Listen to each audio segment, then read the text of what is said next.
recording. Yeah, please. Recording in progress.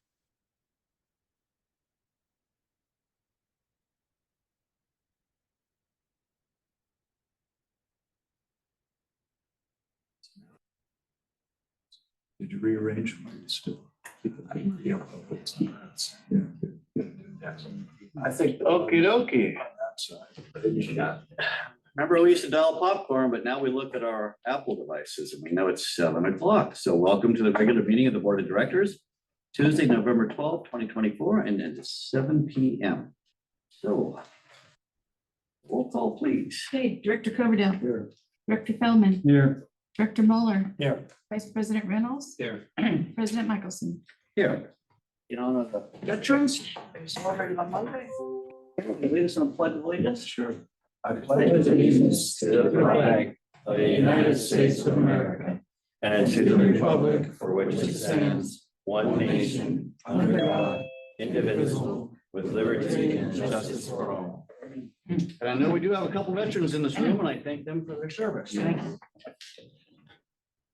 Okay.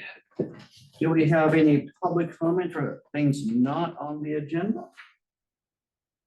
If not, we could move forward to, well, maybe Ken, you want to kind of take this one a little bit here? You were here the longest, and you sat alongside. I mean, I probably just the two of us who remember when Peter would attend our meetings. And he was a character. I have there, too. Okay, you two. Okay, so the three of us remember him sitting up here, and you know he was, like I said, he was a true character. So thank you. Yeah, I'd be happy to make a comment. Please Yeah. do. The thing that always impressed me so much was when I found out that the original Coastside County Water District was really a series of pipes that were connected by manual control. And that a lot of the system actually had to be operated by driving a truck to a location and opening or closing a valve. And the wildest part about it, of course, is that in the old days, the coast was, much more rural than it is now. And so a lot of the location of these valves wasn't very well tended. And so it was really kind of a mystery to go out there and sort of poke around and try to find the vault and then open up the vault and clear out all the stuff from the gophers and pull the weeds out and, lubricate the device enough to get it to turn. And the amazing thing to me about Teeter was he knew where everything was, absolutely everything. He knew where the pipes were, he knew where the valves were, he knew where the weaknesses were in the system. It predated computerized modeling where we look at pressures in pipes or volumes of flow in pipes. And it was amazing to me because he then could also translate that so incredibly into documents. And so he hand drew most of the things that he used to do. In fact, he was very resistive when it became computerized. And so a lot of that would become an outside service. And it was amazing to me because he would always correct all the errors. He was just so meticulous. And I think that the interesting thing, like all of us, is, we get a little older and we get a little bit grumpier and, it's a little harder to interact with and deal with. And it's a lot of responsibility, I think, being the engineer. But it was wonderful to have him in the room. And the thing I really appreciated was if there was an issue or a problem or something, and he was right there. Teeter, what's going on with this? And it was never, well, let me get back to the plans or I'll get back to you. And he just knew. He was instrumental in the design of Munis, the water treatment plant. And that at the time was a cutting edge plant. It was, really well beyond what a lot of districts were able or even knowledgeable enough to build. So the thing about him to me was he was such a pioneer. He kind of took a little inherited water district and he really helped to build it into to an extremely reliable, dependable system. I mean, I can't remember, I've only been on the coast since 1977, but I can't think of a single failure in our water system. And so much was designed by him that I feel that the credit has got to be, gosh, how did you know how to make things so dependable? And then as we transitioned into building the Crystal Springs project, he was instrumental in meeting with some of the, Kennedy and Jenks, some of the brightest engineers around. And he could see through things. I mean, hey, why are you guys doing this? It doesn't look like that's the right kind of metal, or, I'm not really sure that's the way that should be put together. And I think that some people consider that sort of like, well, who does this, what does he know? He's a little local guy, and, we're all the big guys from over the hill. But it was amazing how many things he discovered and how many improvements that he made to plans and specifications for this water district. So I don't know how a person could say anything other than, my gosh, thank you for so many years of service. We appreciate it. We're going to miss you. I've complained for years, where's Teeter? We're talking to these engineers. We got these consulting engineers, where's Teeter? I want to make sure he's looking over this. And I remember I could always get that guy on the phone. So many people, it's an answering machine, or you get diverted by some administrative assistant, or, you get banged around. And what I really appreciated was, Jim, I'm looking at this stuff and it just doesn't make any sense to me, and well, have you really read the plans? Have you gone to page 3 and looked at that? Look at that detail I drew over there in the lower left-hand corner. It's like, it was so, what would you say? It was very, felt safe to have Teeter around. And so I, for one, we haven't seen him much, but I'm really going to miss him because he just really did a banger job for this district. And I brought him something to give to him, and I wish he was here. I'd give it to him right now. And it just says that today is the first day of the rest of your life. So. Thank you. And he did all this with a slide rule. He was a slide rule engineer. He kicking and screaming at the very end. Maybe he used a computer, but all of the things that he designed early in his career were all done with the slide rules. And his level of detail really kept the subcontractors on a straight and narrow. They couldn't come back to us for extras, because like you said, the detail was in the plans, and this is how I expected this, how it's going to be done. There's no upcharging here. So his level of detail was amazing. Just a character to have sitting here at the board table. Just a real genuine person, and really we were very fortunate to have someone of that caliber serve us for so many years. So I'm really, this resolution doesn't even, like you say, doesn't even begin to do his service justice. Sean, did you sat alongside him too? Yeah, for many years, and just leaving the house, the 101-year-old former board member wanted to wish him well too, because he worked for him, and he said we all had to listen to him because we were a bunch of farmers. We didn't know what we were doing. So that's from Al Adovino. So Dad wanted me to make sure we got that out there. So thank you. Yeah, I know. And thank your dad for those words. Yeah. Anyone care to make the motion? Or maybe we should read the resolution first, and then make the motion. Let's read the resolution. Volunteers? I'll read. Okay, please. Is this the full resolution? Yeah. Okay. I know, the resolution. Here's the Presentation. I'm sorry. Great. Resolution number 2024-06.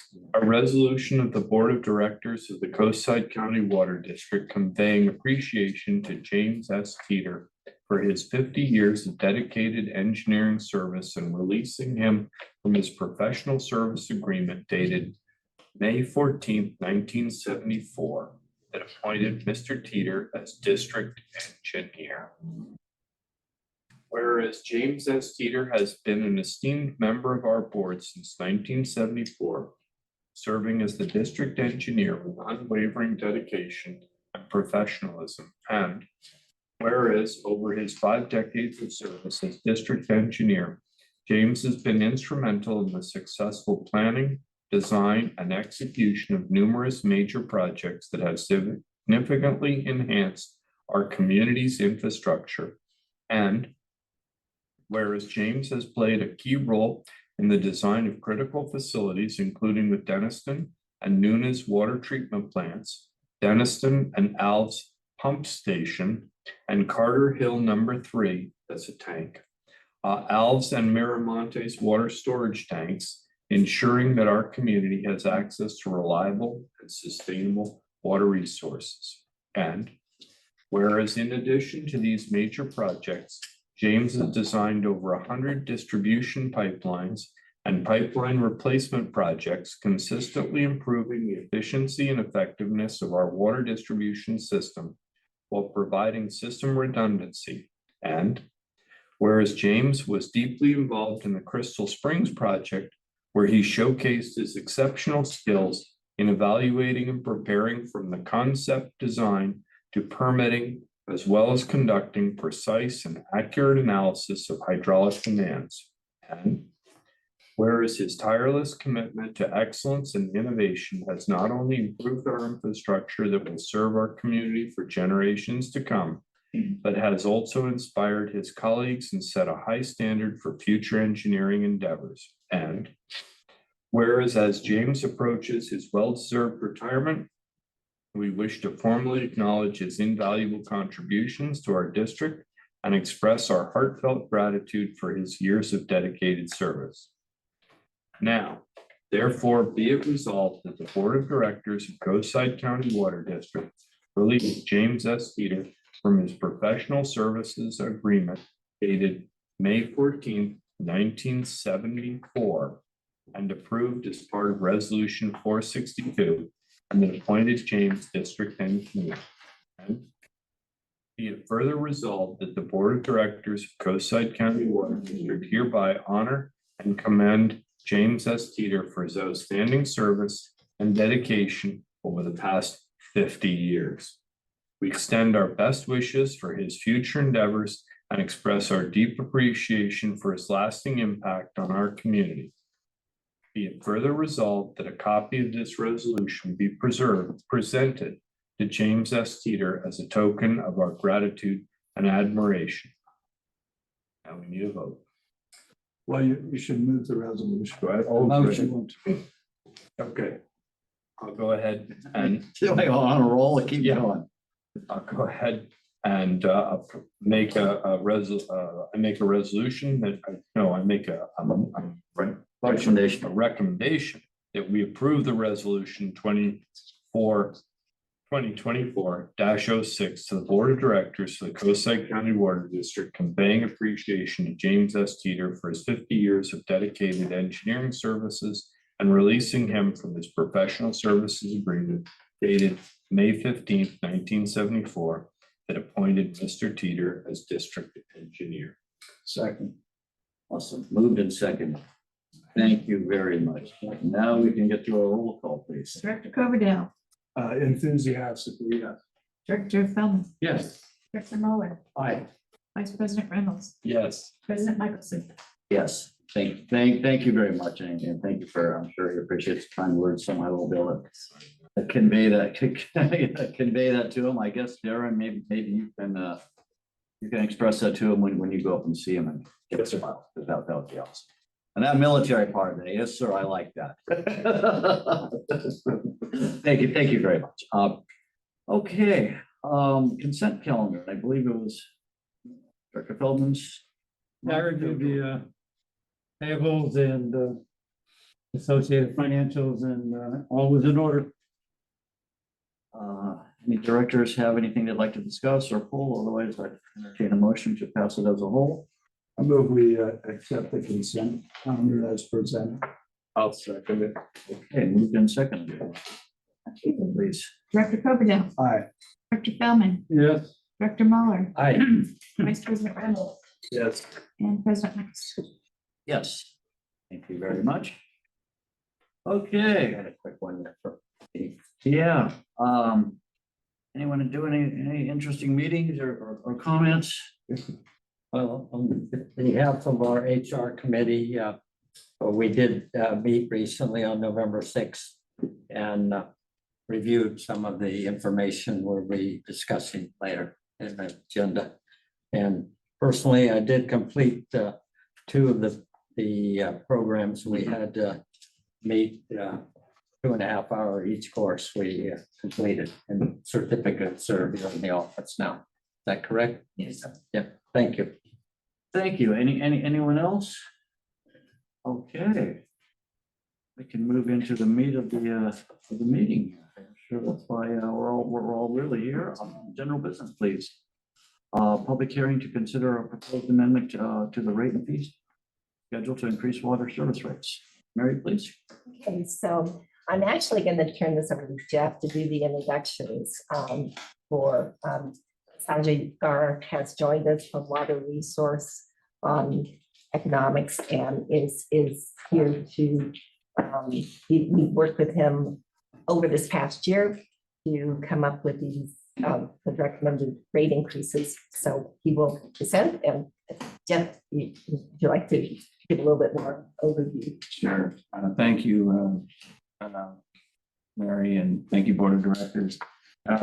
We are here to conduct a public hearing to consider the proposed amendment to the rate and fee schedule to increase water service rates and water shortage rates effective January 20th, 2025, January 19th, 2026, and January 18th, 2027, and also find that the amendments are exempt from the California Environmental Quality Act, also known as CEQA.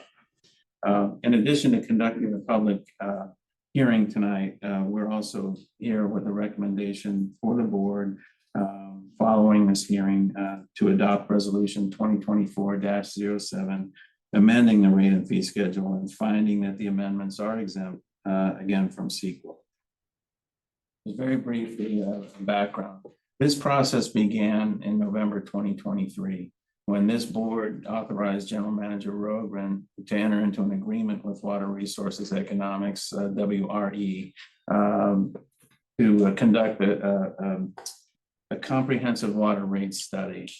And since then, we've attached in our staff report our calendar of major milestones, which represented, among other things, opportunities for the public to comment and participate in our process, but also for the board through finance and facility committee meetings and general board workshops to work with Mary and me and Sanjay and his team to understand through use of an interactive financial model that WRE created to be able to assess different combinations of rate increases and capital financing assumptions with a goal toward understanding which would best equip the district to move forward financially with the significant CIP plan that the board approved back in June, but also to understand the impact of various scenarios on our customers.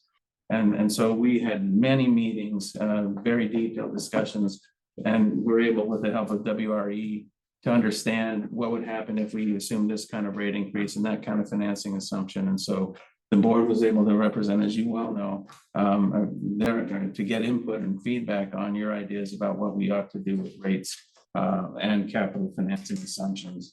The plan that WRE came up with involvement from us it has 4 major components. There's a water financial plan, a 5-year financial plan, a cost of service analysis, rate design review and comment, and then finally documentation of the process. And that documentation is in the form of the 2024 water rate study that is attachment or exhibit A rather in our staff report.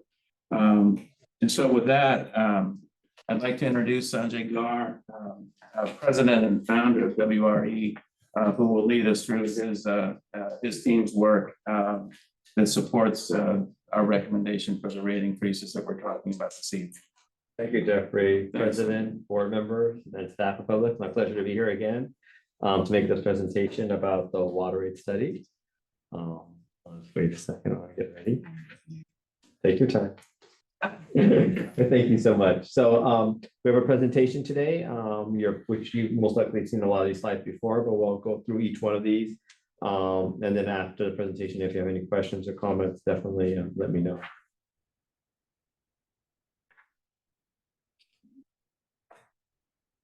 So our agenda for today is to go over a rate study review. How do we do rate studies? What are the things that we take into account, legal environment associated with that? And then get into the financial plan. Financial plan is really about how much revenue we need on an annual basis to fund this enterprise. The water district is a public entity. Revenues that come in stay in this entity to fund water services. It doesn't go to board members, don't get dividends, doesn't go to shareholders, it's a public entity. So the financial plan is for that. It's for the service of water. The next step is the cost of service. That's the allocation of cost to customer class. This is a fee for service, not a tax.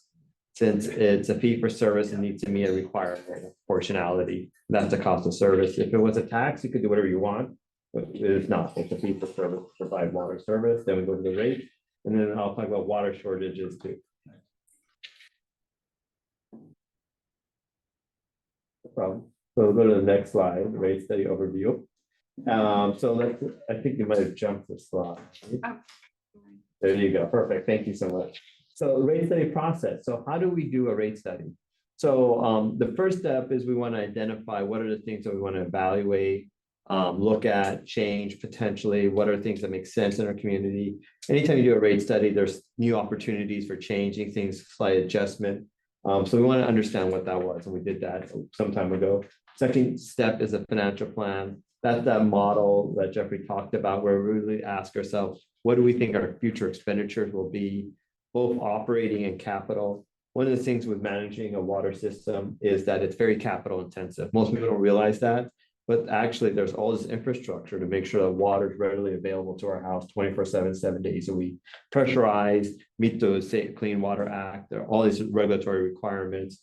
So we need to take that into account. How much does it cost to provide this service? Not a commodity, but a service.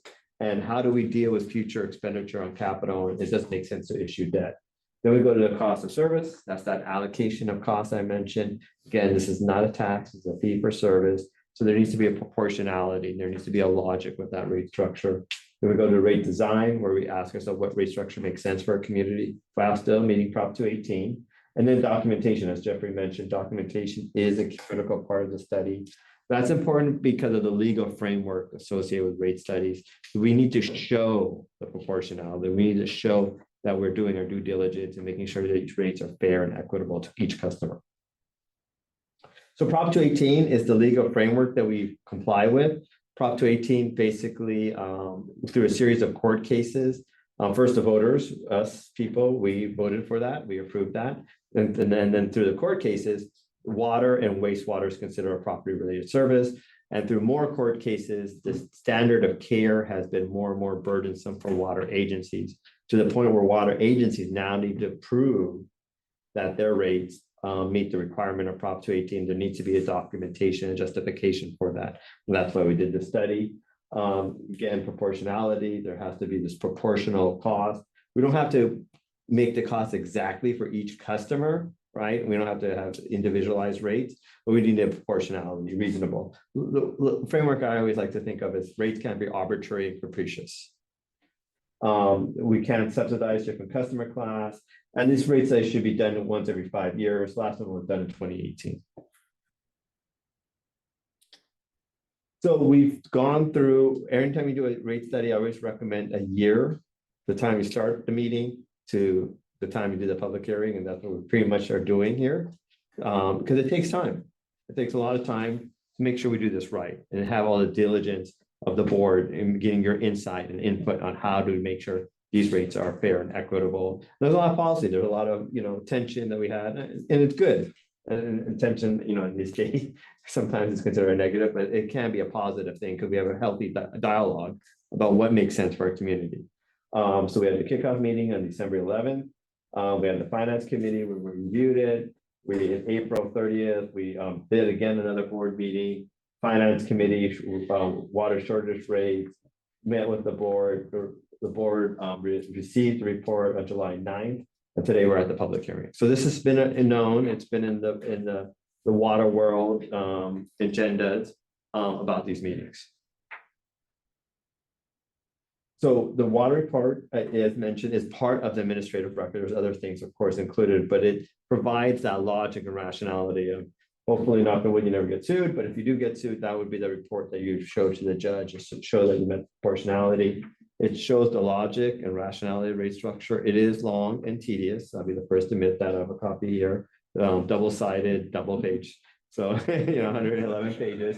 But it shows all the logic. So if someone wanted to take the time and read it, they could understand it. There's that nexus. We show the math. There isn't any black holes. You can just follow along and see what we've done. And the report's been published on the website of the districts in July of 2024. So that's great that you have that information out there. So if anyone wants to read it, they can. Some one of your customers have read it and provide some interesting insight, good insight. So the financial plan. So the financial, one of the things about water that sometimes you don't take for granted, but sometimes customers may take for granted is that there's all this infrastructure, there's all this capital that's needed.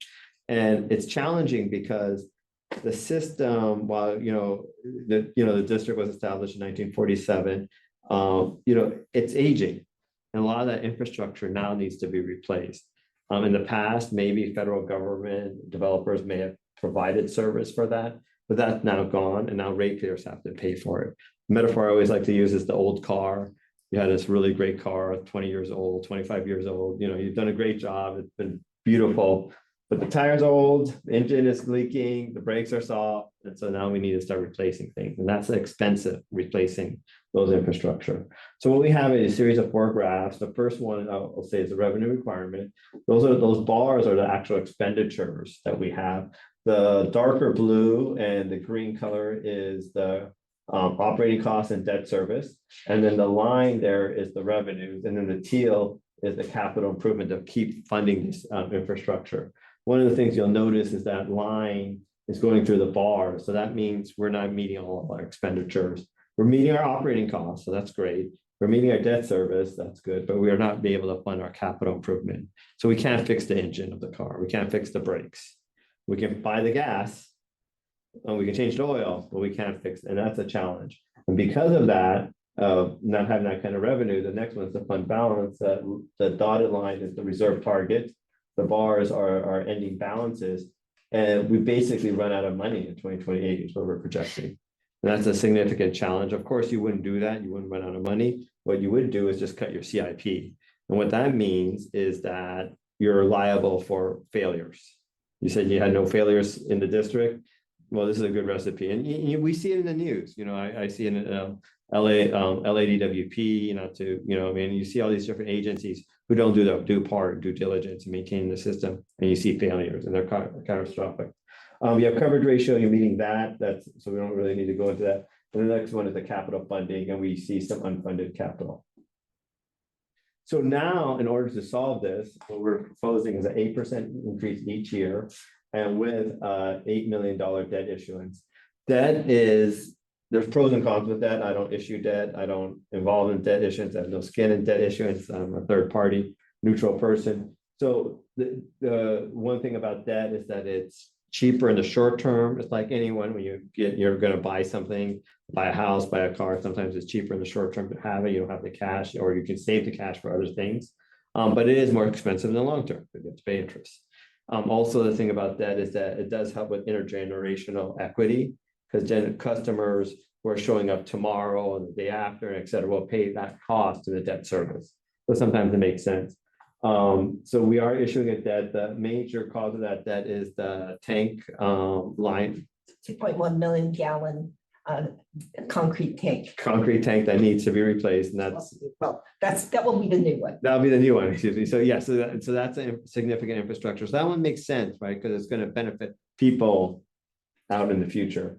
So we have that in 2025. You see that blue color right there. And you see the ending balances are slightly above the target, so that's good. You meet your coverage ratio requirement. And we also have the 85%, the Fieldman CIP adjustment, knowing that we can't execute all the CIP each year. So by doing this, we meet that. Now, 8%, as we know, we had an inflationary increase, inflation's down. Some people may be concerned. I read some of the, Mary shared with me some of the protests, and why are we at 8%? Why can't we be like these lower percentages? And the challenge is that water, the infrastructure that we need steel, we need concrete, we need electricity. We're buying water from SFPUC. These are all costs that are much, much higher than inflationary. That's the other challenge. The other one is that infrastructure that's being old that I mentioned. The second one is new regulatory standards. One of them is a conservation as a way of life. And that is going to demand that we use less water. And one of the challenges is that in the water world, even though we have all this fixed costs, we sell water mainly as a commodity. And so what happens, just mathematically, if people use less water, well, it might be good in the short term, sort of ish. It's actually challenging for us as a water agency because we're assuming the sales. And so we have less and less sales, so we have to increase the cost. So one way to solve that is you could increase the fixed charge, but if you increase the fixed charge, then you have affordability concerns. So it's damn if you do, damn if you don't. So it's this challenge to agency, and this is a challenge that all agencies are facing in California. So cost of service, the next one, as mentioned, should be done every 5 years. Last one, 2018. Whenever you do a cost of service, there's always slight changes. And the reason why is there's two things we take into account. One is the business model of running your utility. So cost change, cost of buying water from SFPUC change, internally changes. There might be new regulatory standards, new systems in place. The other one is customers' behavior characteristics. So we have to look at that too. So it's not just the infrastructure, it's how customers use the system, because it has to be proportional. So it's a snapshot in time, and there's always slight changes. It's normal in our business to do that. We understand we want to try to minimize shock and changes, but at the same time, we need to comply with Prop 218. So one of the main things here is fire services. That's something that we do want to update and change. Fire service, so what we're talking about is fire sprinklers. And we're talking about mainly those individual commercials, town commercial hotels. There are some houses that have that. We want to change that from instead of the lines to actually the capacity. And so as for those of you who are engineers, as the line increases, that actually the exponential, because it's the diameter, it's pi.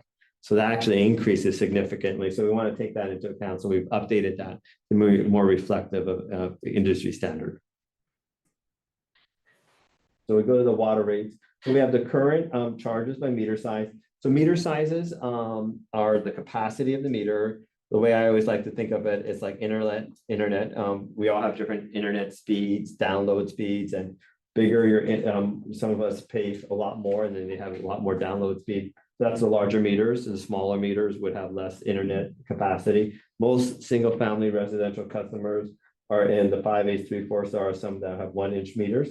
But most of the residential fall in that category. And then the larger meters are more the irrigation, the hotels, any industries, et cetera, like that.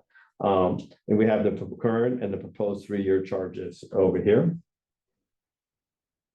Then we have the private lines. As I mentioned, those are changing now based on the capacity. So the larger fire lines will be paying more. Again, this doesn't reflect the 3-inch, the 2-inch and above are not residential. These are more the commercial.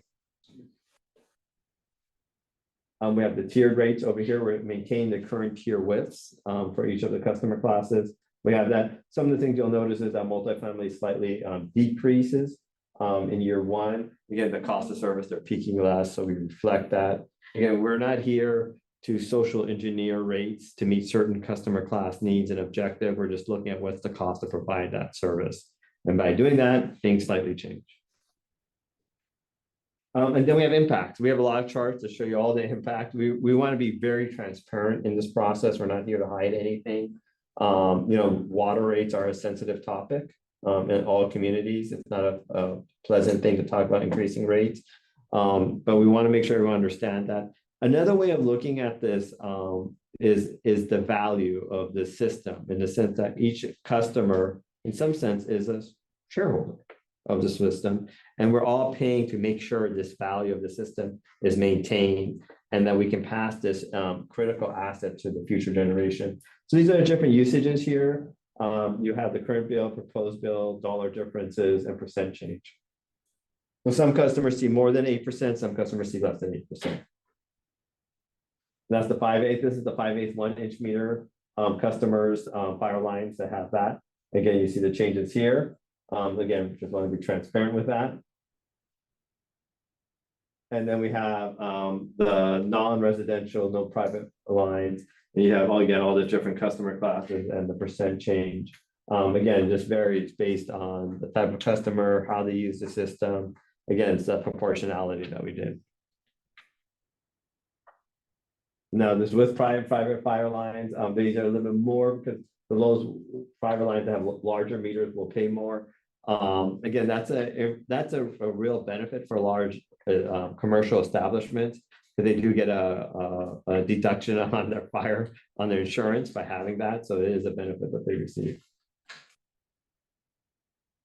So water shortage rates. So water shortage rates are a scenario, hopefully, that doesn't occur, but unfortunately, it may occur where there's a drought. The district, we've experienced that in the past. We hope we don't have to experience it again, but there is a scenario most likely that will occur sometime in the future where restrictions will be needed. And the idea of this restriction is to maintain the health of the district. One of the challenges is that the district has all these fixed costs. So when people use less water during drought, they still have those infrastructure needs that need to be done. So this provides that infrastructure, the financial mechanism to maintain the system. Private fire services are not included during the drought scenario. So these are the different stages that we have. We have 6 stages.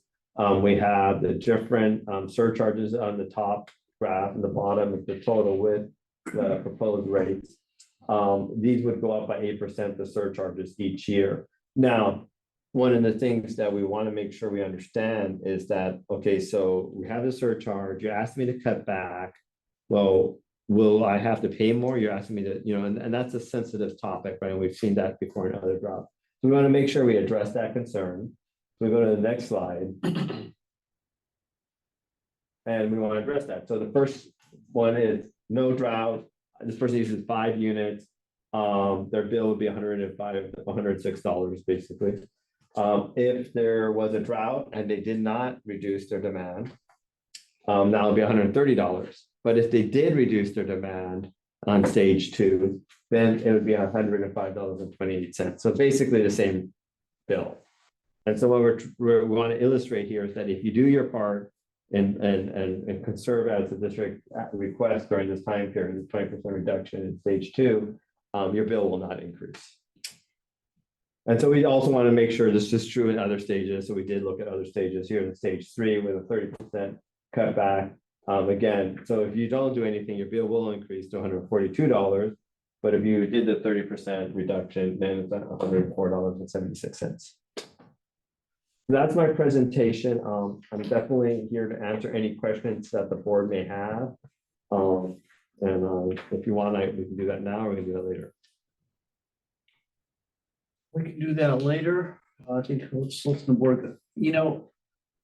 I've been sitting here for 23 years listening to presentations. This was probably the most clear and concise presentation I've ever had the pleasure of listening to. And I'm not just saying that. I'm really serious. And I hope anybody that has any concerns over our rate increase at least takes the time to watch this film or take a deeper dive into the document that you created. I mean, you really touched on every component here. And thank you.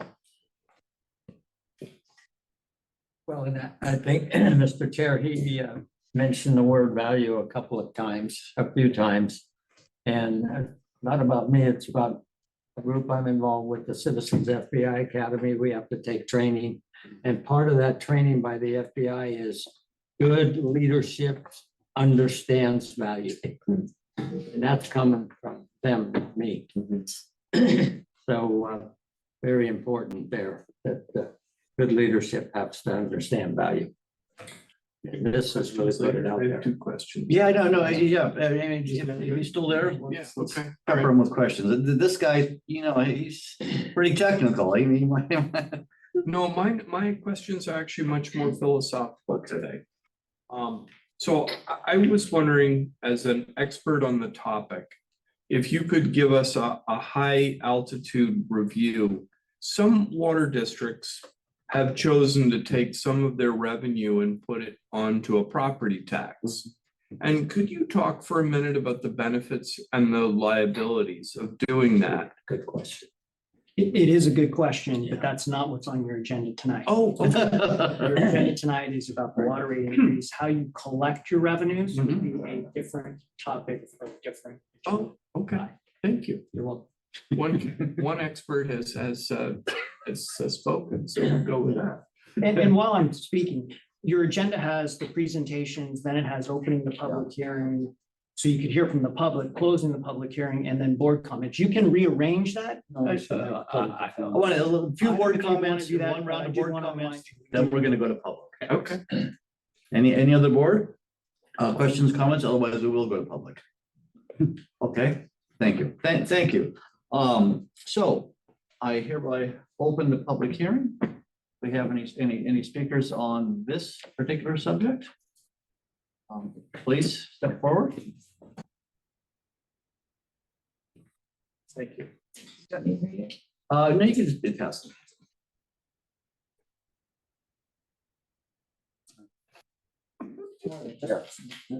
No, please proceed. I guess you just think about the increases that have happened over the last several years with COVID and that kind of stuff. And so I understand that things are more expensive.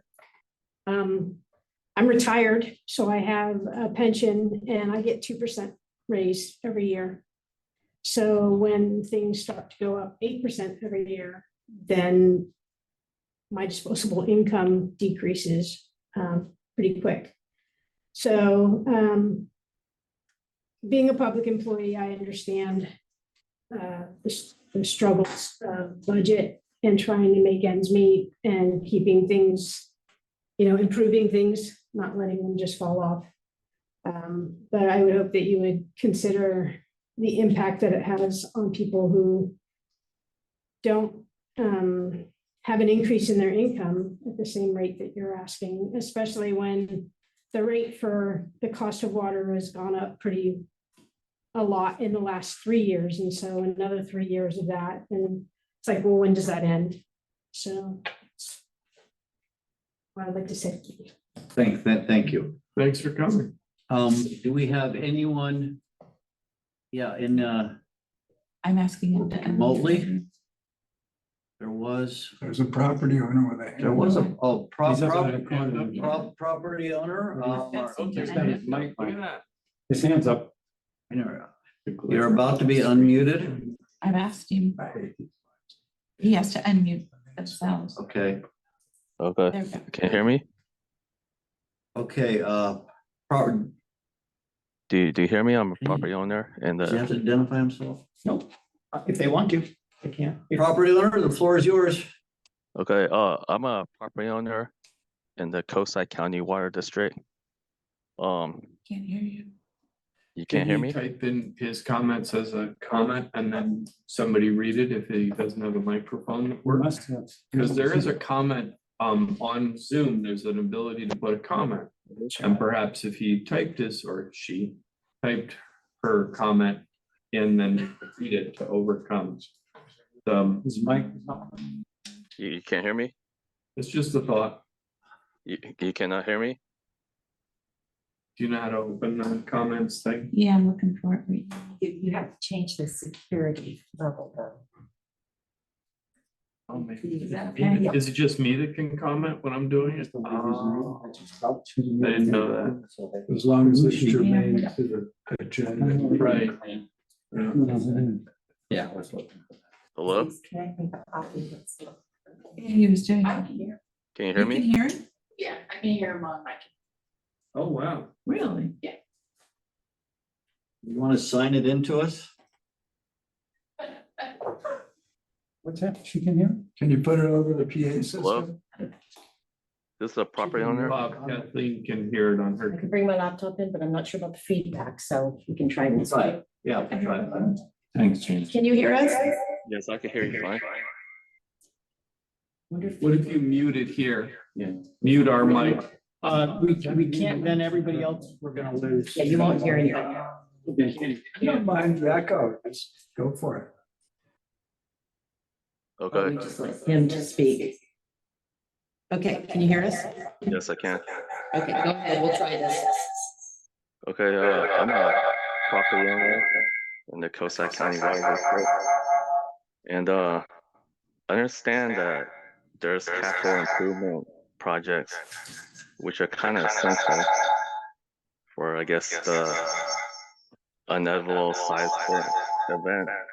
But there's also fixed income property owners who are going to see 8% increase on top of an 8% increase on top of an 8% increase each year for the next 3 years if you decide to approve this rate increase tonight. I know, like, operationally, you guys installed the water meter so that people wouldn't have to go and actually read the meter. So you're saving gas and wear and tear on the vehicle. So I don't know if some of those cost savings are reflected in the water rate study.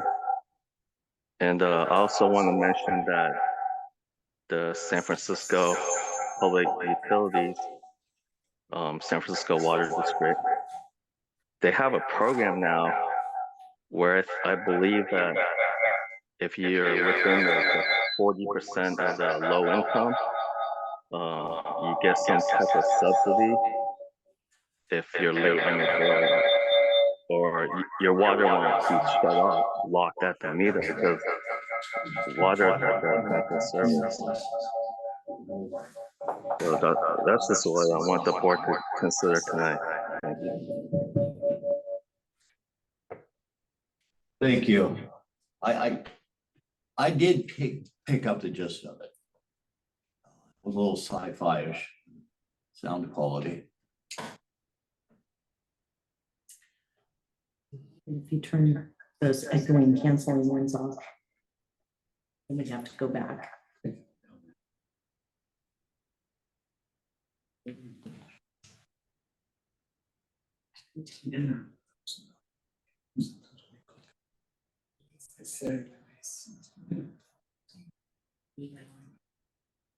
Changing those would make it better.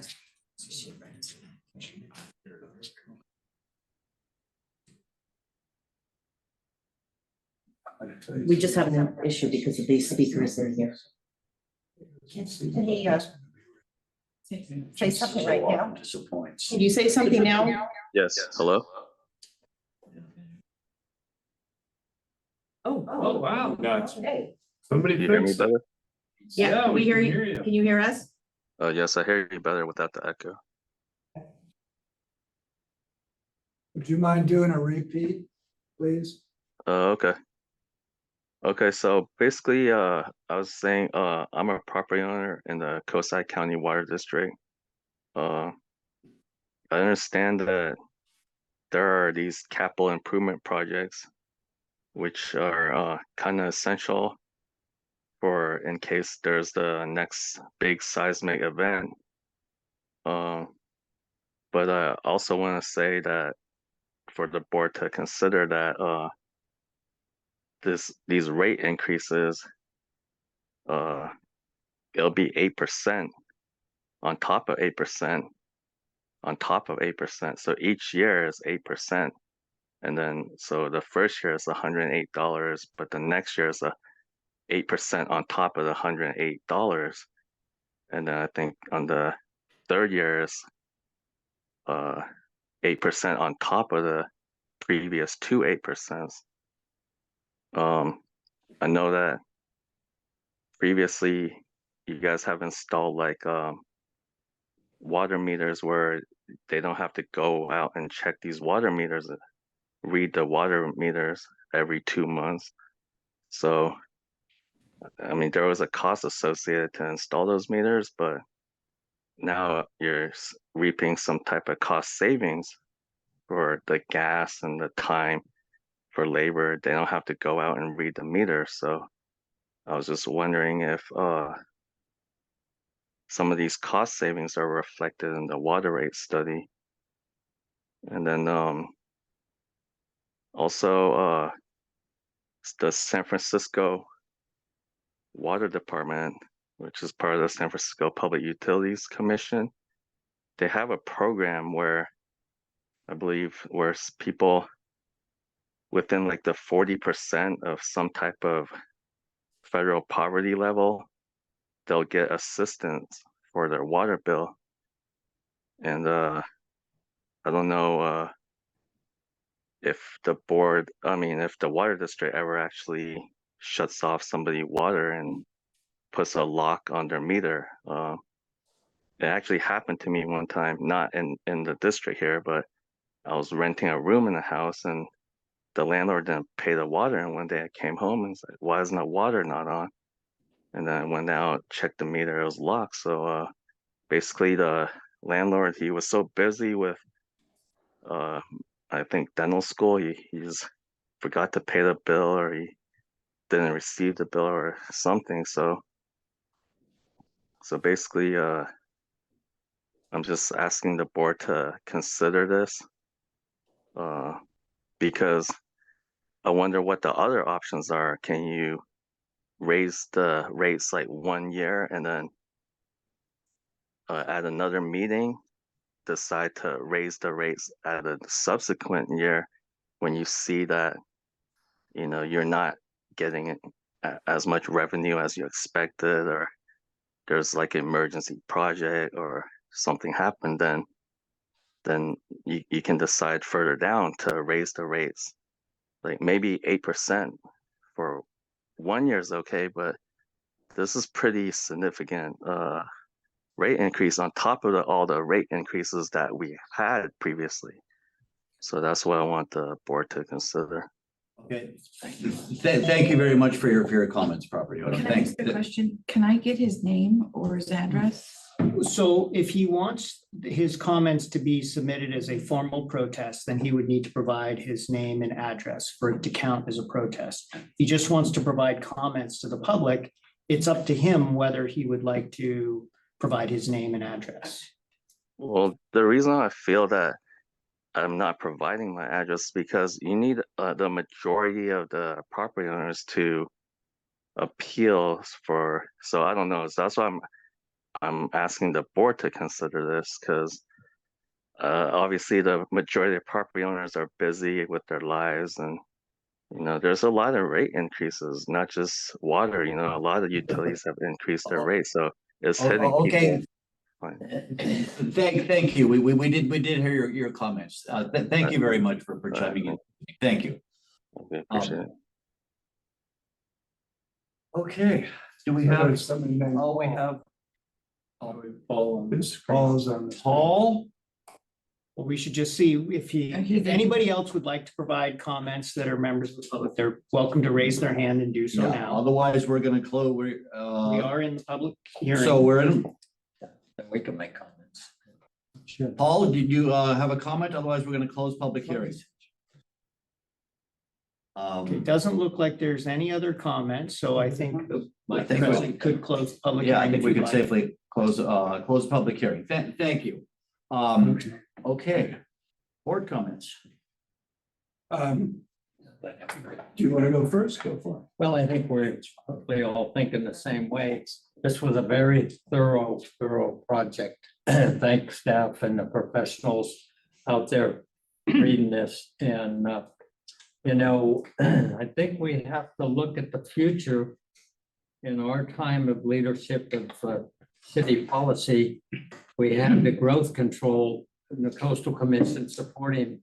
That is opened up now. So the future of the coast, who knows what the state and the local governments are going to be doing in the growth and building for the future.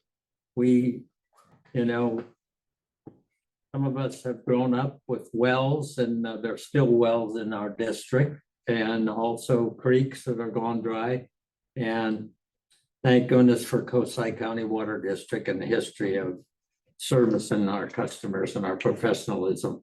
So I think we have to look very carefully, which we have been doing regarding rate increases, because even solid waste is going up, everything is going up, and fuel costs are gonna really be going up. And so I think we're below that level, and we're gonna provide a commodity that we need to live with.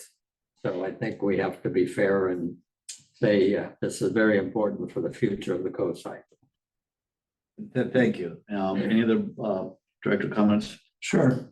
I think if you look in the board packet and you listen to what Sanjay said about all the meetings that we participated in, my belief is that we really fully vetted all the information that was presented to us. We came up with what we felt would be potential alternatives. We thought about, you know, is there any way to have lower rate increases? In a lot of the board discussion, there was discussion about these rate increases might not even be enough. Shouldn't we go higher? Because one of the things that happens when we don't raise rates is the cost of doing business just gets pushed down the road. And as it gets pushed down the road, then those rate increases have to be much higher. So maybe you push it down to 5%, but that may mean that 2 years from now, we have to go 15 or 20%. So what we've really tried to do in the committee and working with Sanjay and, you know, with staff is look at what is the least we can raise rates over the next 3 years and maintain the cost of doing business and our capital improvement program. And the capital improvement program is something that's grown over the years because capital projects are so much more expensive than they used to be. We had a really wonderful time when contractors were not getting a lot of work and the bids were really low. We got some great projects done at half price. But the problem is it isn't like that anymore. In fact, what's happening is contractors that are competent to build complex projects are harder and harder to find. And you find there's a lot of people running around that'll build projects, but to have them built well and built properly, that's expensive. It's not going to get cheaper going forward, and we know that. And it's sad, but the conclusion that I came to in looking at all the information that I've looked at, I think it's 17 meetings or something like that I've been involved in. What I wanted to do is try to find a rate that we could kind of let people know in advance and they could count on it. So they could count that they would know it would be 8%, and then it would be 8%, and it would be 8%, and not be afraid of that. And we have the ability to adjust rates going forward, but we really feel like having the security of knowing what the cost of water is going to be is a real advantage. And if I didn't believe the costs that I've seen, and I didn't believe the capital improvement projects that we want to build, I wouldn't be advocating for these rate increases. But I believe these are true numbers. I don't think that there's any place that there's some kind of witchery or, you know, some kind of crystal ball that's, you know, rosier than it needs to be. I don't believe that. In fact, I really hope that these rates are adequate. And I also want to say that one of the comments that came up was, you know, we keep looking at these costs going up for our water. Yeah, you do. And the reason why is because all of a sudden we are having to retire steel tank, but we're going to build a tank that's concrete. This thing is going to last so much longer and be so much more dependable. And the reason for the borrowing, a lot of people don't want to borrow money. They would prefer that we raise rates even more. and forego borrowing. But we also concluded that when you build a 50-year project or a 100-year life expectancy project, that should be paid for by future ratepayers. In the past, we got lucky on Crystal Springs. We paid cash. It's unheard of. $23 million. It's unheard of to pay cash for a project on that scale. But it's just not, there's not an avenue to do that right now. It's sad because when we don't sell water, it means that we have to have a little higher rate on selling less water. I personally am an advocate because we've had an abundance of water, use more. That would help our rates tremendously if people use a little more. But we can't really advocate increasing water use because we may very well be starting back into a drought. So I think that one of the things that I hope people walk away with is this wasn't done in 15 minutes on a cocktail napkin. We hired the best consultant that I know in the state of California to help us establish and make sure. And his coworker, Nancy Fawn, is that right, Fawn? Is probably one of the best economic modeling people I've ever encountered. She can push numbers around like you've never seen. And we did that. We spent hours and hours doing that to try to make it as appropriate as we could. So as opposed to getting long-winded, I would just like to say that we put a lot of effort and time, and staff put a huge amount of effort and time. And Sanjay and Nancy put an incredible amount of time into this effort. And it's not to be taken lightly. I think it's, and it may not even be satisfying everybody that sits here on this board. So that's my last comment. I think that it's the right thing to do. Thank you, Ken. I am one of those advocates for actually a higher rate increase with less borrowing. However, I am absolutely comfortable with this compromise. And I think Sanjay certainly made the case that this is really the right way to go. I'm comfortable with the 8%. I'm comfortable with the borrowing for the concrete tank. So as Ken hit most of the high points here, yeah, this was not done in a cocktail napkin. This was a year, a very public, a very transparent process. And yes, we hired the best that we know of to do the study for us. And I put my faith in this study, and I think if people have any questions, they should take the time to read the study. And I wish they had been here when we were really running the interactive model. It was really fascinating exercise, if we change it here, how does it affect our, how does it affect our reserves? How much will we have to borrow? If you keep rates at 4 or 6 or 8 or 10. I mean, it was a really great model, a great exercise, and we are bound. And our attorney, did interject a little while ago. The law keeps us in check. Prop 218 and our attorney here keeps us in check. This is a very public and open process. We get a water bill too. And I expected it to come in like this big envelope, signed with a quill pen.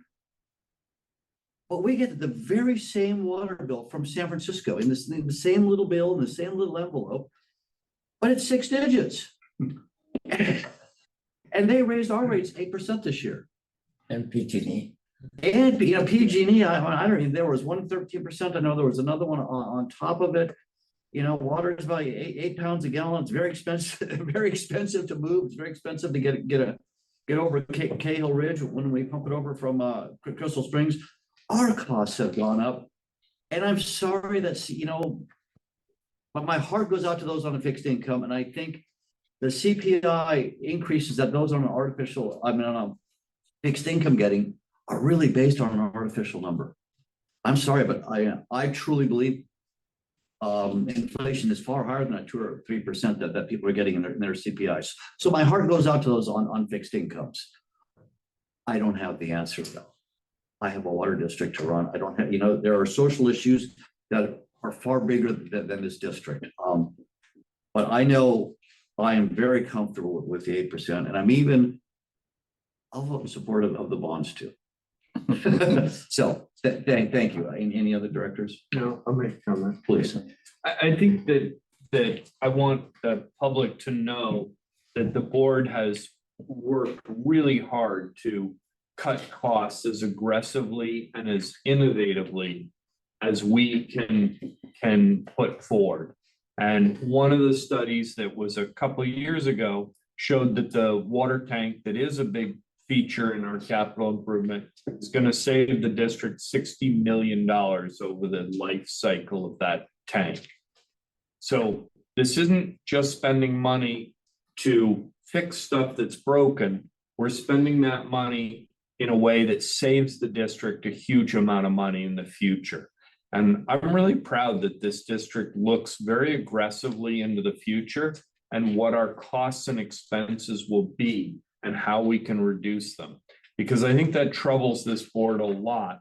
It's not about today's bill. It's about what that bill is going to be 10 years from now. And so buying a tank that doesn't need sandblasting and painting every couple of years is an enormous financial savings. By changing how we do our water lines in front of, instead of open trench ditches across Highway 1, we bored underneath it, and it ended up being a fraction of the capital cost, but we used a pipe that doesn't rust, doesn't corrode, and has a life cycle as longer than the pipes we've been using, which rust and corrode. So the district's been really aggressive, and I think it's really important that the public understands that we're very keen to see these savings reflected. And the unfortunate side is, yes, we are looking at a rate increase. The good news is that the board has probably cut that by a half of what it could have been had we not instituted such aggressive cost-saving measures in our work. Thank you. Thank you. Bob? Well, only leverage off of what's been said so far. I guess the way I thought about this in the budget process, this was an exhaustive process, and it was an exhausting process. 20 meetings approximately over the last 12 months or 10 months, where everybody's views on the board were made clear. It was painful at times. It was divisive at times.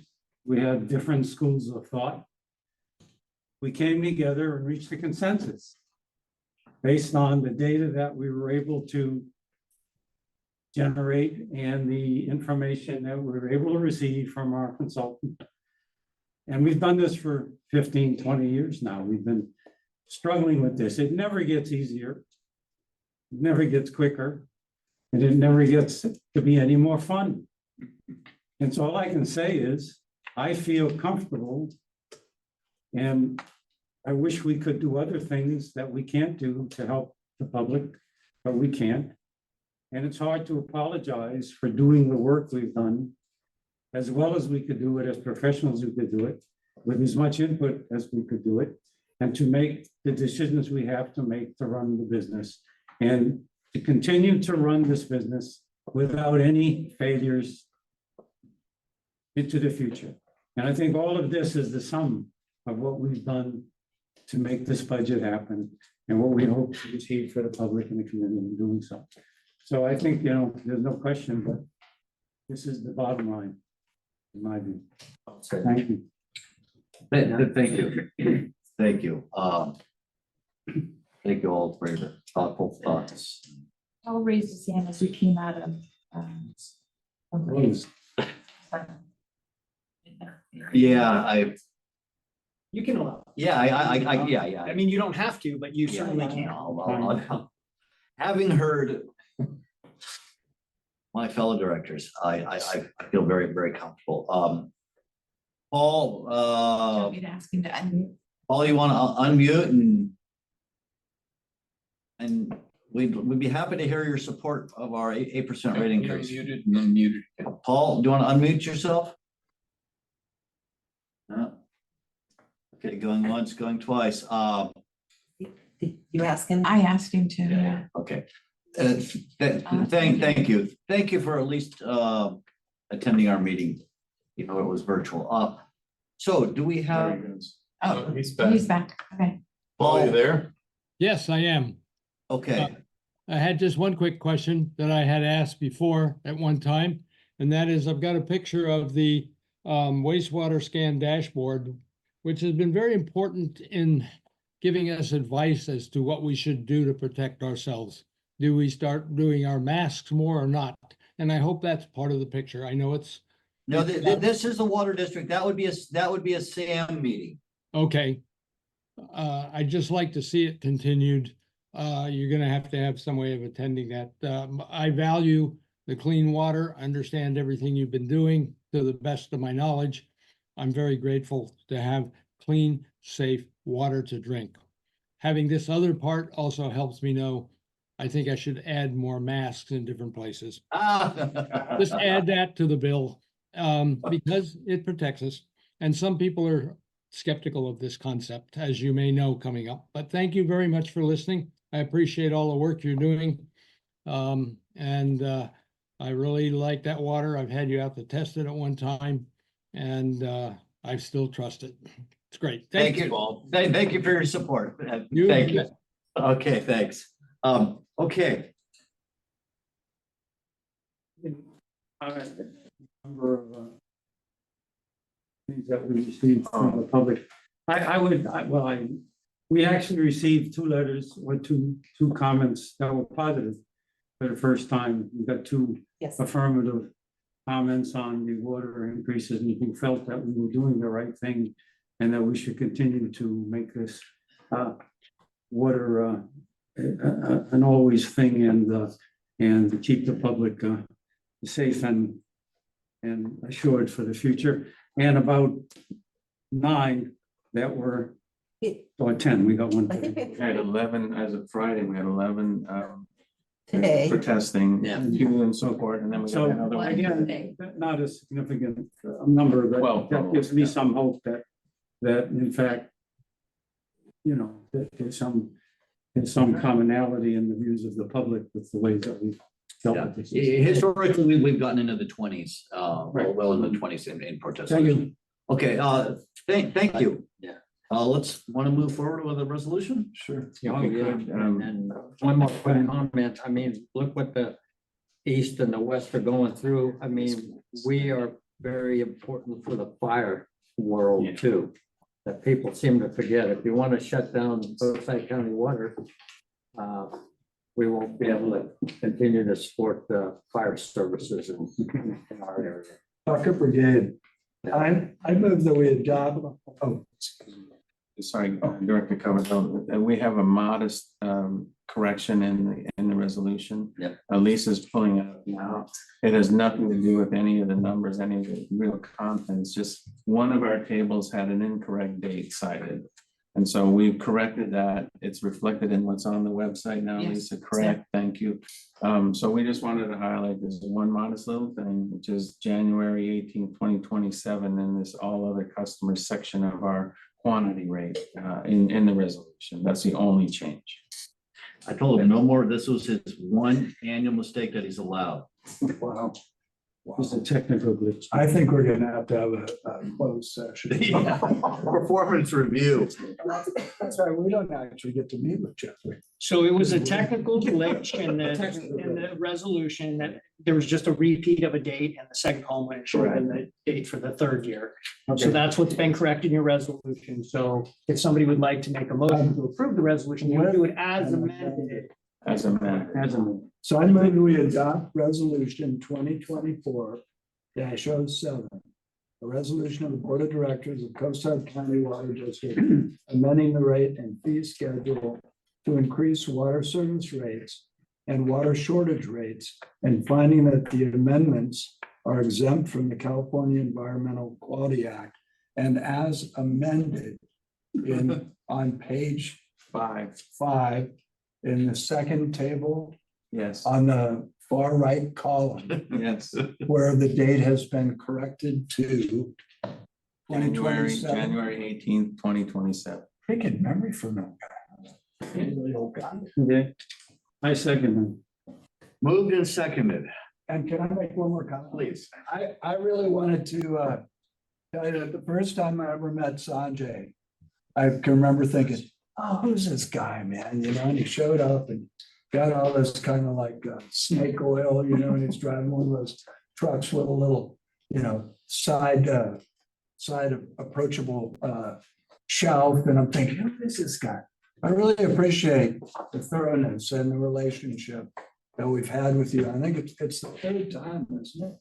It's not the truck. Yeah, yeah. Third time CCWD. I just want to tell you thanks. And I really, it was the most succinct you've ever been. Yeah. So I also appreciated that time frame. But really, I just so much appreciate your work, and please extend that comment to Nancy. And yeah, so thank you very much. Well, Nancy's here, I guess. No, that's. That's yeah, please Yes, I will. forward that to Nancy. So No, I second your comments. Thank you. that's fine. Lisa, please. Okay, Director Coverdale, Aye. Director Feldman, Yes. Director Mueller, Aye. Vice President Reynolds, Yes. President Michael. Yes. Okay, that was the end of a long year and countless meetings. Okay, now that we got the money, we're gonna buy a truck.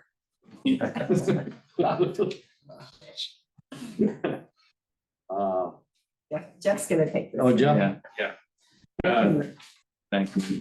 Yes, we're requesting that the board waive, thank you, Sanjay. Good job. Thank you. Waive procedural requirements for sealed competitive bids and authorize the general manager to procure a new Ford F-150 4x4 regular cab truck from Ceremony Ford.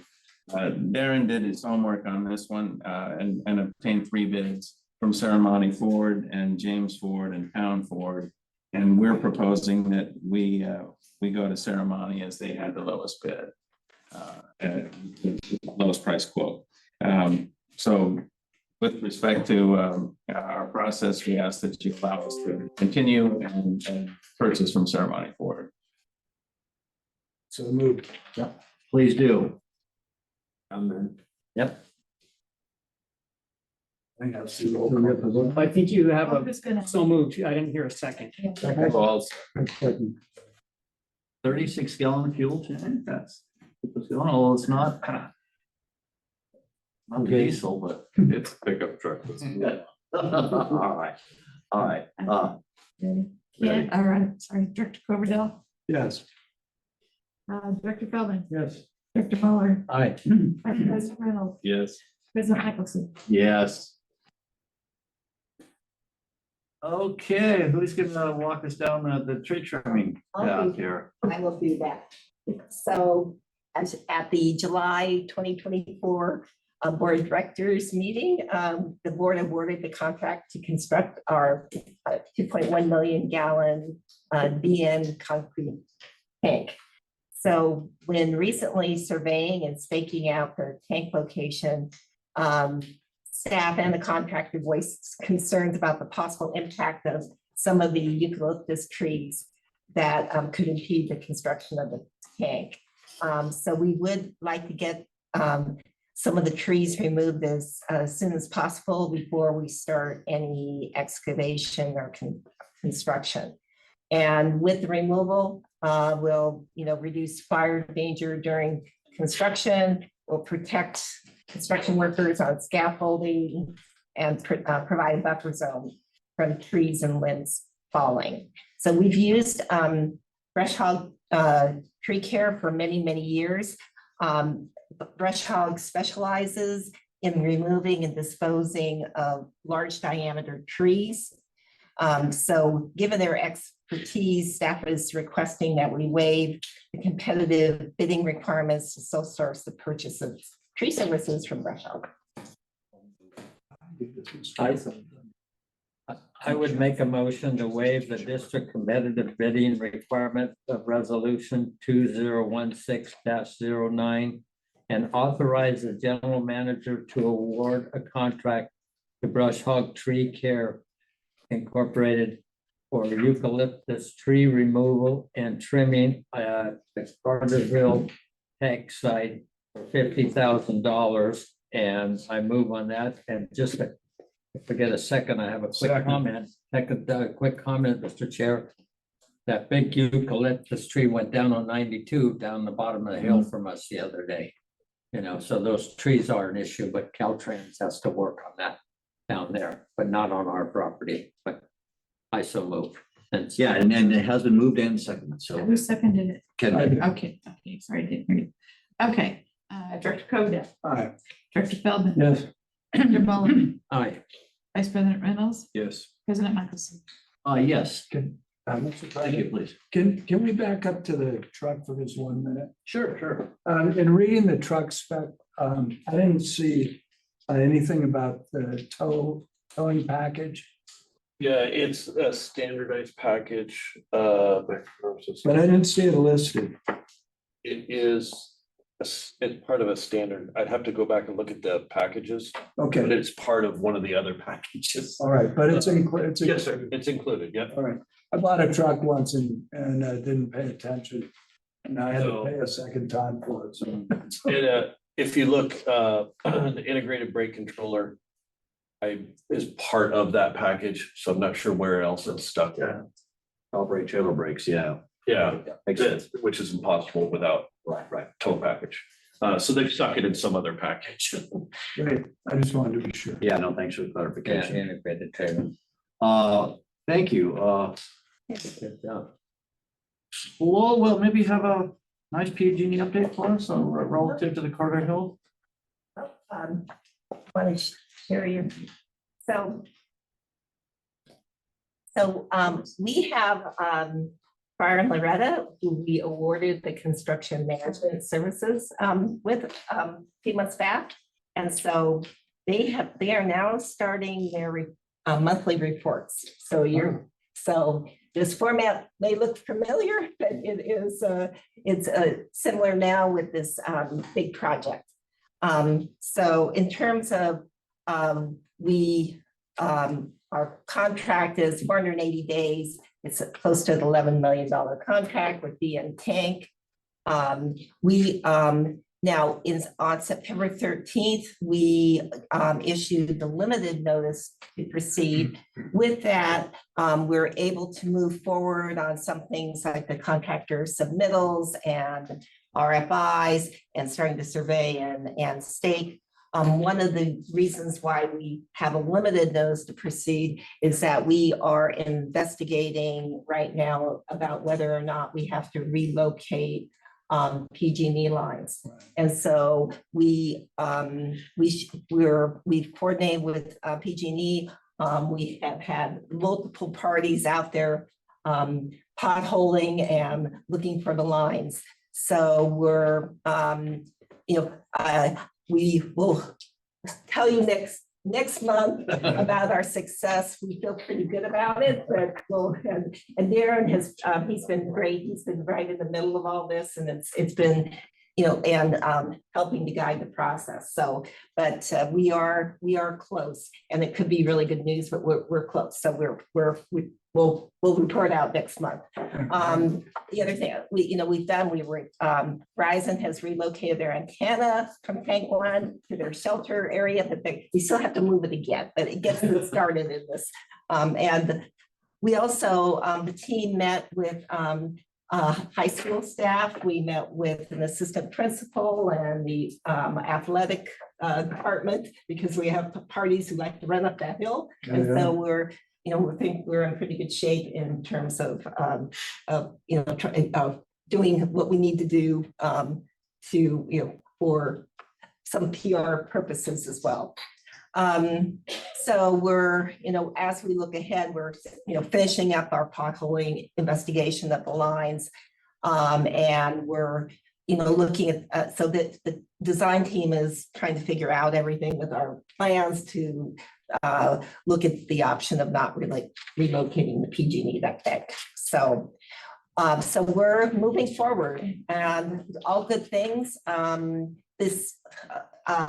These pictures show, well, at the bottom middle picture is kind of a great depiction. I mean, if you, and you can look at it in your staff report. It's my favorite picture of this because it really shows how big this tank is going to be. I mean, you're gonna have, the exterior, you see those flags and where existing tanks are. So this is gonna be a really, really big tank. And so it's kind of exciting to get put together. That other, we had construction meetings and potholing, so that's what the other pictures are. So any questions? And I say Darren is actually a good person to ask too of this. Any board members have any questions?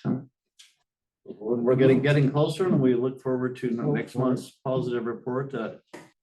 We'll be king of the hill up there pretty soon. And that is a very famous cross-country course. And I will tell a real brief story here. When Coastal Commission in the 11th hour had the option of appealing our Carter Hill West pipeline, I met Chris Kern from the Coastal Commission at the high school. We tried to, I forget how big the pipeline is coming out of there. It's 24 inches. Yeah, anyhow, so they had the option of appealing it. I met Chris Kern up there, and he looked up the hill and he goes, "Oh, I've been here before. I ran the Artichoke Invitational." And suddenly it came down to like Half Moon Bay High School memories, and he didn't appeal our pipeline. Wow, nice. Nice. Anyhow, thanks. President Michelson, before we move on, we do have two members of the public who are online who have their hand raised. They might just be carryovers from the public hearing, but we should probably just pause to check to see if they have any comments on this item. Property owner and Paul, I have to ask him to unmute. Sorry. Yeah, just because they're here and their hands are up, so. Raised. They've been up the whole time. Yeah. Oh, but we should Yeah. still ask them. If No, members I of the don't- public here, we gotta, they have. No, the but I just opportunity wanna to let you know that- comment, so. That's the same hand raised from the beginning. Let's just be sure. Well, the question I had was, because we have a lift pump down here, which is really critical because not only do we need to have the water coming in, but then it has to get pumped out. Do you also, part of this budget, handle that, or is that another separate operation? I was just curious. That's Sam. yeah, I think again, that's that's a Sam issue. Okay, Sewer authority. Yeah, sewer authority mid coast. thank you very much for It's it. not in our purview. Thank you, But thank it's you. really critical. Without it, we're in trouble. Please bring that up at a SAM board meeting. That'd be great. Thank Thank you. you. Will. It is Let the critical. I let the agree. city know. Okay, and property owner is not chiming in? Okay. So, thank Yeah, you. if you could, members of the public, if you could lower your hand and then raise them if you would want to speak, that would be helpful for us to monitor when you would want to speak. Yeah, he did. He did. Paul did. Good job, Paul. Oh, Okay, okay. we'll let it go. We'll check in for you. General manager's report. Okay, few items, we met, on November 1st with SMPUC. They held a meeting to address, stakeholders on San Mateo County, largely on the coast, to talk about the wet weather coming up. And so, and the status of Pillarcitas Reservoir. So, we had the pleasure of having Steve Ritchie in June, but some of the other stakeholders like the city of Half Moon Bay and Sam, and they weren't all aware of that, what was happening at the Pillarcitas Reservoir. So this was an opportunity to hear about that, hear that the reservoir is, it's not going to have the controls to hold back the water, like it's going to be, like, the dam's going to be lowered significantly, and then it's just will flow naturally. So there's some concerns, but we're all working, and Darren was on that call as well. Yeah, so it's, and sorry, Mary, not to correct you, but they're not lowering the dam, they're just opening the spillways. Yeah. And not closing them. So it's just a flow through spillway, and I think they said they can get somewhere around 3,900 cubic feet per second out of the spillway. Wow. So How much can they divert to the other side? that I'm not sure of. And the they did mention that during the times that they need to divert to the other side, is the times when it's difficult for them to divert to the other side because of heavy rainfall. And San Mateo Creek is, all you know, probably is just as prone to flooding as anything else, if not worse. So it's not like a safety valve, then it's, They did not allude that Yeah, that would be a very good option for them. yeah, no, it will be very, very interesting. In 1982, we had 30 hours of continuous rain. That was the really last big flood, and now with that dam not providing any kind of holdback, it's. But remember the watershed, like, we know that it's not just coming from Pellercitos Reservoir. You have all the Arroyo All the de tributaries. Leon, all Oh, the yeah. tributaries. Yeah. Yeah, so that, you know, it also contributes to the. So it's been a long time, we're well overdue, kind of like that earthquake, but it's gonna be interesting. If I may, one suggestion, when we have an opportunity to send a congratulations letter from our district to the new mayor of San Francisco, because he will be making the appointment to SFPUC soon, probably. So at least, then I'll kind of snoop around in the city too to see if we have any idea who it would be up for that directorship. I think they already chose. Oh, did they really? I'm sorry. Yeah, but I could be wrong. But I think they announced. Well, good to schmooze them. You know who it is? No, I. Yeah, even at the Bosco level, those appointments are, we're very, very, very critical. Yeah. Thank you. The other piece, we had an HR committee meeting, and the HR committee asked that I bring up all our new hires. We've had this year. So we had Nick Garcia is at the treatment plant as an operator. We have Miriam Salazar in customer service, who came on board in July. And end of September, Ingrid Anderson as a customer service rep. So all, great hires, and we're excited and wanted to share. I know that some folks haven't come in lately and, and met and been able to meet our new people. So that's great. December, at our December lunch will honor those who have reached significant milestones, anniversary milestones. So, I think we celebrate anybody who's been over 20 years every year, I think. And we have Sean Donovan's 29 years. So, and then 10 years, Todd Schmidt, 5 years, Darren, and 1 year for Jeff and for Michelle Dudo. So it's, anyway, good things. Yeah, thank you for acknowledging the employees. And we're really encouraged to see that we got someone coming up in water treatment as our senior water treatment guys are really hitting some real milestones here. T2D2, that's nice. Where did he come from? He actually was living in the Central Valley. Yeah. Great, good job. Thank you. We have operations, which Darren. and Darren will help with this. Just run through just a few of the key things. Busy month.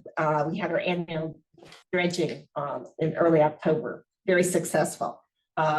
We also, all the Pillars as well cleaning and rehab work was completed. And Darren, do you want to share about that? That was completed. We got all the wells back up and running on the first, right on time. We're currently pulling back from San Francisco a little bit, taking water, and we're utilizing the wells, so they're doing really well. What's the total GPM coming out of those wells? Today, Yeah. today we're a little over 500. Oh, great. Great. So 700 plus 1,000 gallons a day. Nice. That's not significant number. Oh, that's great. Other piece, the siphon was completed at Palisades Reservoir, and on October 4th, we started using it at 600 gallons per minute. So we're now back down, but it was, it's been successful. So Yeah, it's been consistent. We'll be interested to see what their capacity is with both of them running. They have 2 siphons, that's with 1 siphon running. So they did a nice job of installing. It's really, really done nice. It was great to see the graph grow up, the bar graph. I really enjoyed that. That was everything good. And just one more thing, we have finalized our bid documents for Highway 92, and we are officially out to bid right now. And we'll have a pre-construction, a pre-bid meeting, excuse me, on November 19th, and we'll have a bid opening on December 18th. So And how many people are bidding? Do you know? I haven't checked the plan holders list lately. Oh, okay. so anyway, well, and we just opened the bidding process. All right, awesome. That's Oh. great, great news. Yeah. Okay. Cool. Thank you. Kathleen, you have? No general manager? Oh, that yours did, okay. Okay. Okay, so making conservation a California way of life. So I promise I'll be brief. I'm not going to go through everything. But basically, the legislation was passed in 2018. The whole rulemaking process didn't end, until just in 2024, late 2024. So I think that kind of tells you the complexity and the scope of this regulation. And if it took that long to come up with how the state was going to implement. And did you double check the math here? I've seen some pretty complex equations here. I'm sure you double checked it. Actually, there's a lot of people who did. That's one of the reasons why it took 5 years. And actually, the state board adopted the resolutions in July, but there had to be so many corrections and typos because you got 43 pages of regulation. You're gonna. And Sanjay did touch on it. That's really why I was so impressed with his presentation. The cost of this kind of regulation. Look at this. Somebody's paying for this. This is some pretty complex stuff that the government comes up with and imposes on water districts. So this is a real component of the cost of water. Yes, moving forward, it'll be it will have an impact on urban water retailers across California. Thank you. So basically, this regulation creates what they're referred to as an urban water use objective. Sometimes they're referring to it as a water budget, and it has different components that make up the objective, and they break it down into the indoor residential water budget, your outdoor residential water budget, your commercial, industrial, institutional outdoor water budget. And then associated with that are performance measures for the CII sector, the commercial, industrial, and institutional. And then you have your water loss budget. So we've been doing water loss audits and getting them validating, submitting them every year. But now there's a standard associated with that we'll need to meet every year. And then there are adjustments and variances that can apply year to year. Like let's say we had a huge wildfire in the area and we had to use our water to help prevent it from reaching the urban areas. We could get an adjustment for that water as a one-time thing. So there are those considerations. So the indoor residential water budget, that component of it is pretty simple. It's your population multiplied by the standard. Within the standards, most of the standards in this regulation change over the next decade. So it started out at 55 gallons per day per capita. And then in 2025, it goes to 47 gallons per day per capita. And We're lucky that our residential water use is very low, and so we're on track to meet the indoor residential as of now. Then there's the outdoor residential budget. So the state, back in like 2018, did a aerial survey of our service area all over every urban retailer service area, provided us with a shapefile, a GIS file that showed all the residential landscaping and came up with the formula for a budget for that. And the first time we reported on it was actually January 1st, 2024, and we complied with that budget. So they provide us with the effective precipitation, they provide us with the ETO, the evapotranspiration to plug into the formula.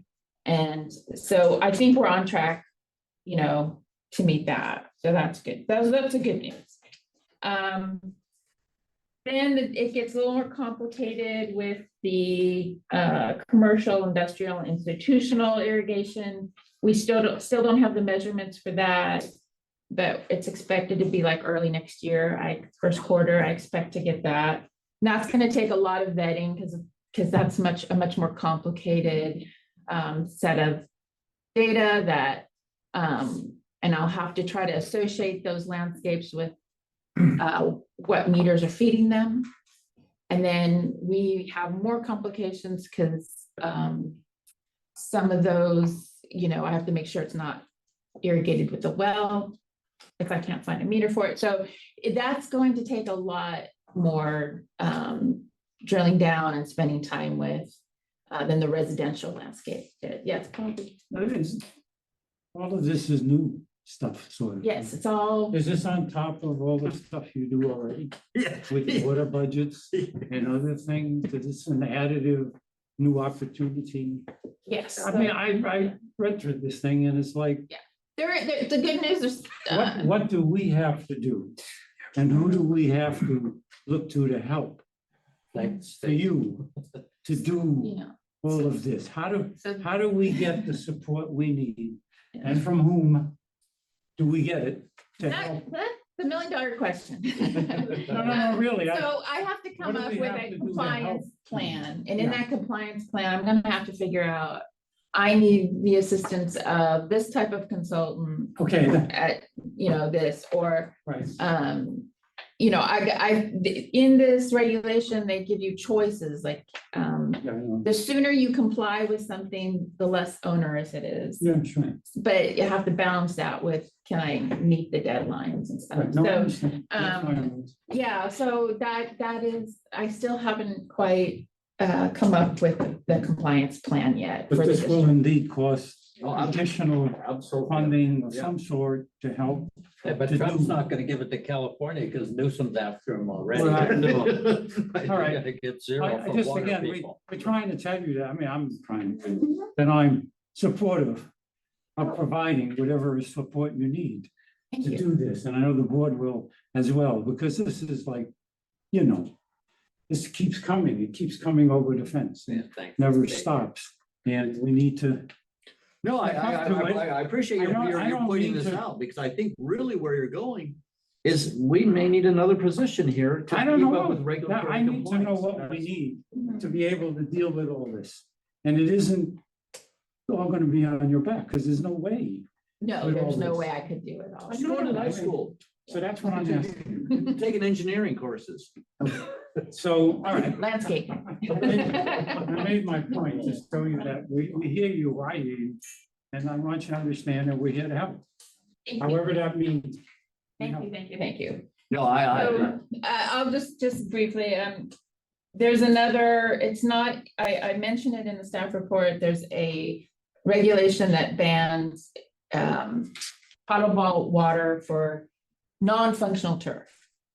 And then defining non-functional turf is challenging, but it's a separate regulation, but they strongly encourage you to consider it while you're figuring out your compliance plan for the making, you know, California water efficient. So So I did include that. We'll have, it'll involve like updating or our ordinances, our, so there will be, I will need Patrick's assistant on this. There's a lot of moving parts and we just have to kind of figure out what the plan is. I've got to figure out how to collect the data that needs to be submitted to the state, make sure I can retrieve it. Oh, I feel your pain. It's available. And And it's available, so. I read it and I started to really feel beaten up. Oh, yeah, no, this is, I will cynically call this the vilification of water use in the state of California. Urban farming. This is where we're I going. think it's called. It will be call it additional requirements for us to meet, but we have to figure out how we're gonna be able to meet them. That's all. I'm reasonable about that. I just need to know You what I gotta can convince do. them we're farmers and none of the supply. Well, then I have a whole other set of, Yeah, but it's much more relaxed. Isn't I don't know, I haven't read that. The agriculture has their own other set of. Patrick, you might need to reel us in here. I think we're all gonna. No, We should call it a night. Yeah, we'll call You're at it. least on an agenda item. I said you're at least on an agenda item. Thank you, Kathleen, for being the bearer of bad news and we. Oh, yeah, this is our future. Huh? Just when you think you're. The next generation of board members can deal, as we age out and term out, the next generation of board members can deal with it. Does it make you want to be part of the water police? I'm too old for this. Oh my God, Jack, yeah, we're issuing, instead of work boots, they're gonna get jack boots. Yeah, yeah. Hey, they got some money to expand San Luis Reservoir. Well, look. Director agenda item. Next item on the agenda. Go home, but. Hearing none. Thank you all very much for a lively meeting. Staff did a great job. Good job. All of you. Not enough time. I gotta go to bed. Recording stopped. 7 o'clock. Well, that's